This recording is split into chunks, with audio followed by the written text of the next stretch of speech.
War never changes. You're gonna knock him dead at the Veterans Hall tonight, hun. Oh, that is not your hun. Just you wait. Just you wait, Nora. Hey guys, so welcome to a bit of a different video. I've never done a video like this, but I've been playing a lot of Fallout and I wanted to try something a little bit different as far as creativity is concerned. So welcome to the Adventures of Tod, part 1. You guys don't know Tod yet, but you will, so stay tuned. So going into this, I wanted to give Tod a real distinguished look. I knew I wanted to give him something amazing, something that would stand out until I landed on this specimen of a man to work with. Such pretty eyes. For the next several minutes or so, I kept continuing to mold and sculpt Tod into the man he would be for the rest of his life. I love that face. When I finally finished Tod, he was so horrifying to look at that even his own wife didn't want anything to do with him. Hey, hon? I'll just be a minute. After his wife denied his request for attention, poor Tod wallowed into the kitchen to read the paper. More of the same. Eventually, Tod did it. He got the compliment he'd been searching for so desperately from his wife. Wow, look at you. How'd a girl like me ever get so lucky, huh? Victory, at last.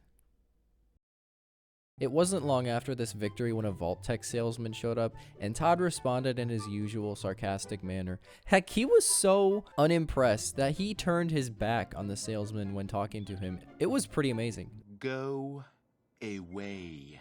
Despite his best efforts to resist, Tod still can't help the fact that he's kind of a sucker for advertising, so after being handed the registration form by the salesman, he signed up immediately. Coincidentally, literally just not even 5 minutes after Tod signs up, nuclear bombs start going off, and the whole world goes to crap. Confirmed reports, I repeat, confirmed reports of nuclear detonations in New York and Pennsylvania. Tod wastes no time. He just immediately sprints over there. He's like pushing down his neighbors and whatnot, trying to get there first. His wife and the baby, he left them behind because, you know, if he's not okay, how is he going to care for them if they're even still alive in the future? So Tod's got his priorities straight, and that's where his mind's at during this entire journey to the vault. Upon arriving at the gate, Tod immediately pushes himself to the front of the line to talk to the soldier and get himself and his family in. He's actually successful. I was a little bit shocked at how quickly they just let him in over the Vault Tech salesman. It's kind of incredible. Tod and his family arrive at the platform safe and sound-ish from the detonation. Just as the elevator starts going down, the bomb goes off, and they manage to get below ground level just as soon as the wave gets over them. The timing could not have been better or worse, depending on how you look at it. The group arrives at Vault 111, and again, Tod is leading the pack in front of everybody else, demonstrating his ability to lead and manage his family in times of stress. I'm just dumbfounded at Tod's ability to lead his family, and it's pretty amazing to see on display. Tod walks over to this one lady who hands him a jumpsuit, and then she tells him that him and Nora and Sean, I guess, are supposed to follow this doctor to some random place. They don't know where they're going, they just know that they're supposed to go that way. They walk past some concerned citizens. Everything we had. My mother and father down in DC.